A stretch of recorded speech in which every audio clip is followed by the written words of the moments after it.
আসসালামু আলাইকুম। আলহামদুলিল্লাহ। আজ আমি আমার খামারের প্রথম ভিডিও আপনাদের সামনে তুলে ধরছি।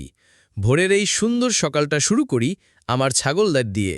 প্রতিদিন সকালে আমি ছাগলগুলোকে ঘর থেকে বের করি, তাজা বাতাসে ছেড়ে দিই যাতে ওরা মুক্তভাবে হাঁটতে পারে আর প্রাকৃতিক ঘাস খেতে পারে।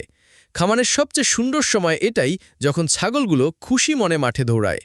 প্রথম ভিডিওতে আমি চাই আপনাদের আমার খামারের পরিচয় দিতে এবং কিছু অভিজ্ঞতা শেয়ার করতে।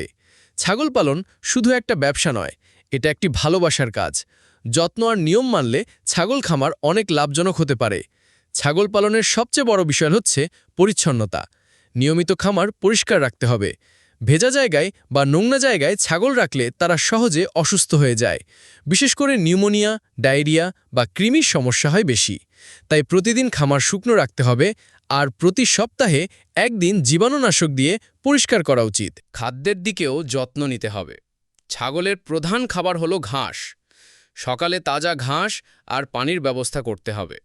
এছাড়া মাঝে মাঝে ভুসি, খৈল বা ভিটামিন জাতীয় খাবার দিলে তারা দ্রুত বেড়ে ওঠে। মনে রাখবেন, পানি সবসময় পরিষ্কার রাখতে হবে। একটানা নোংরা পানি খেলে পেটের রোগ হয়। ছাগলের যত্ন মানে শুধু খাবার নয়, ভালোবাসাও দরকার।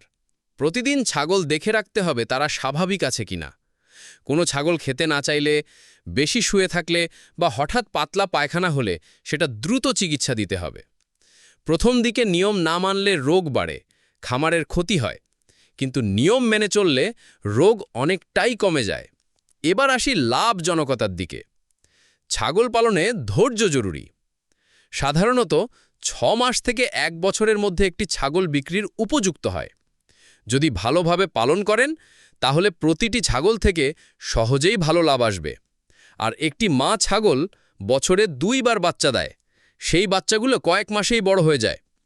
এভাবে কয়েক বছরের মধ্যে একটি খামার থেকে সুন্দর আয় করা সম্ভব। আমার এই খামারের উদ্দেশ্য শুধু ব্যবসা নয়, বরং সবার সাথে অভিজ্ঞতা ভাগাভাগি করা। নতুন যারা খামার করতে চান তারা যাতে ভুল না করেন, সঠিক নিয়ম জানেন, সেই চেষ্টাই আমি করব। আজকের প্রথম ভিডিও এখানে শেষ করছি। আশা করি আপনাদের ভালো লেগেছে। সামনে আমি নিয়মিত খামার সম্পর্কিত টিপস, ছাগলের যত্ন, রোগ প্রতিরোধ আর খামার পরিচালনার অভিজ্ঞতা শেয়ার করব। চ্যানেলটি সাবস্ক্রাইব করে পাশে থাকবেন ইনশাল্লাহ। আল্লাহ হাফেজ।